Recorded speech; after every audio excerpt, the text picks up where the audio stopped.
गलती के लिए जान फेरली नजरिया गे फेरली नजरिया हम तोरा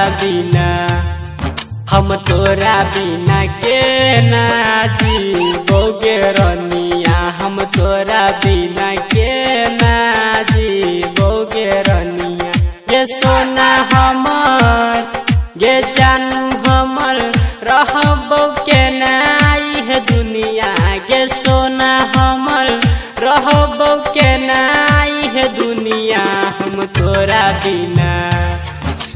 तोरा बिना के ना जीवोगे रनिया हम तोरा बिना के ना जीवोगे रनिया। क्या नाम है आपका? डीजे राहुल राज। कहाँ घर है? कलाम चौक। किशन राज दरभंगा। अभी आप सुन रहे हैं प्लैनेट म्यूजिक की शानदार प्रस्तुति।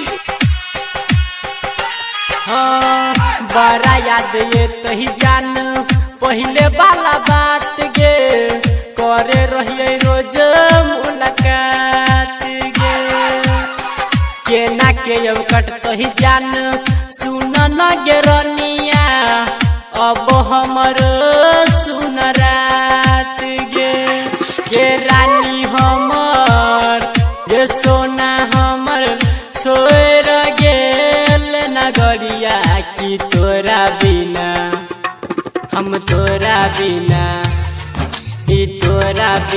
के ना जीवोगे रनिया हम तोरा बिना के ना जीवोगे रनिया। क्या नाम है आपका? डीजे राहुल राज। कहाँ घर है? कलाम चौक। किशन राज दरभंगा।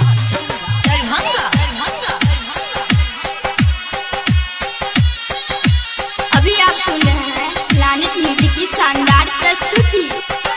हाँ सुहुन न किशन भाई सुहुन रजेश जी सुहुन न मनीष परमोद हो केकरा से कहबै अपन दिलबा के बतिया तू ही बताब सुमन हो रमन जी कहे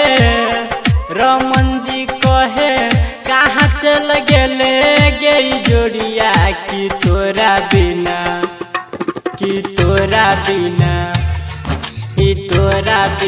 के ना जीवोगे रनिया